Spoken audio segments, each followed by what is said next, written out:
Hello, my name is Diaz Heryanto, and today I want to present you um, with the material intellectual transformation, the scientific revolution. Okay, first is the meaning of the scientific revolution.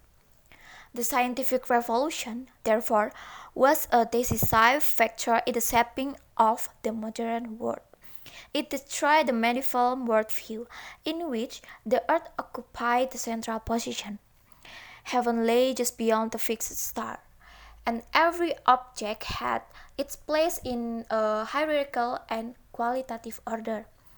It replaced this view with the modern conception of a homogeneous universe of unbounded space and an infinite number of the celestial bodies. Okay, next is gone were the barriers that separated the heaven and the earth.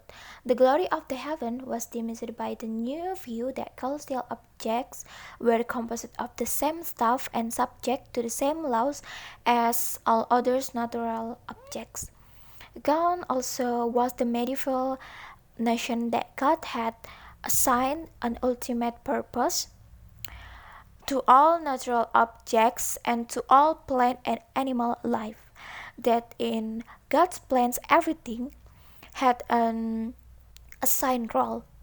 We have eyes because God wants us to see, and rain because God wants crops to grow. And we know ultimate purpose. Modern sciences examine physical nature for mathematical relationship and chemical composition. In later centuries, further implication of the new cosmology caused great anguish. The the conviction that God had created the universe for them, that the earth was fixed beneath their feet, and that God had given the earth the central position in his creation had brought medieval people a, a profound sense of security. Copernican astronomy that throned the earth expelled human beings from their central position and implied an infinite universe. In the 16th and 17th centuries, few thinkers grasped the full significance of this displacement. However, in succeeding centuries, this radical cosmological transformation proved as traumatic for the modern mind as did Adam and Eve's expulsion from the Garden of Eden from the medieval mind. Today, we know that the Earth is one of billions and billions of celestial bodies, a tiny speck in the endless cosmic ocean, and that the universe is some 12 billion years old. A few people at that time were aware of the full implication of the new cosmology. One who did understand was Blaise Pascal, a French scientist and mathematician. A devout Catholic, Pascal was frightened by what he called the eternal silence of these infinite spaces, and realized that the new science could stir up uncertainty and anxiety which threatened belief. The conception of reason advanced by Galileo and other thinkers of the period differed fundamentally from that of medieval scholastic thinkers viewed reason as a useful aid for contemplating divine truth. As such, reason always had to serve theology, influenced by the new scientific spirit. Thinkers now saw the investigation of nature as a reason principal concern.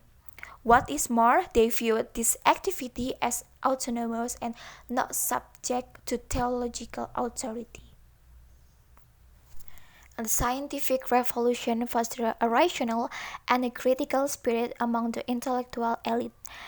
Descartes' methodical doubt, rejection of authority, and insistence on the clarity, precision, and accuracy of an idea, and Francis Bacon insistence on a verification pervaded the outlook of the 18th century. Enlightenment thinkers, they denounced magic, spells, demons, witchcraft, alchemy, and astrology as a vulgar superstition.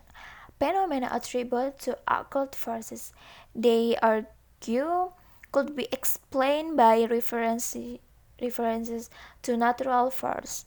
A wide bridge opened up between the intellectual elite and the masses, who remained steeped in the popular superstition and committed to traditional Christian dogma. The creators of modern science had seen no essential conflict between traditional Christianity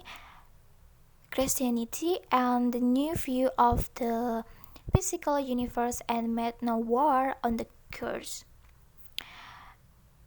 Indeed, they believed that they were unveiling the laws of nature instituted by God at the creation, that at last, the human mind could comprehend God's magnificent handwork. But the new cosmology and the new scientific outlook all ultimately weakened traditional Christianity, for it dispensed it with miracle and the need for God's presence. The new critical spirit led the thinkers of the Enlightenment to doubt the literal truth of the Bible and to dismiss miracles as incompatible with what science teach about the regularity of nature. So brilliantly had God crafted the universe, they said. So exquisite a mechanism was nature that its operation did not require God's intervention. And in the generation after the scientific revolution, theology, alone considered the highest form of contemplation, was denounced as a barrier to understanding or even dismissed as irrelevant, and the clergy rapidly lost their position as the arbiters of knowledge. To many intellectuals, theology seems sterile and profitless in comparison with the new science. Whereas science promised the certitude of mathematics, theologians seem to quibble endlessly over unfathomable and even worse, inconsequential issues. That much blood had been spilled over this question discredited theology still more. The scientific revolution repudiated reliance on Aristotle,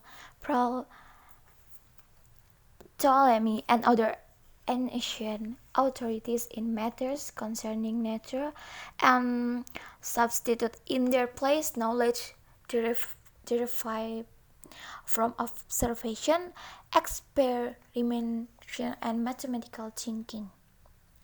The new standard of knowledge derived from experience with the world, not from ancient texts or inherited views. This new outlook had far-reaching implications for the age of enlightenment. For example, the divine right of kings to rule. Impressed with the achievement of science, many intellectuals started to argue the application of the scientific method to all fields of knowledge.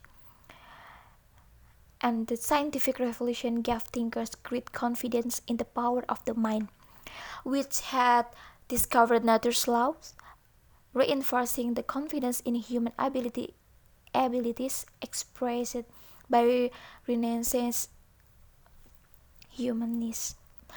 In time, it was believed the scientific method would unlock all nature's secrets and humanity, gaining ever greater knowledge and control of nature, would progress rapidly. Okay, thank you. That's all of my presentation. Thanks for the attention. Thank you so much.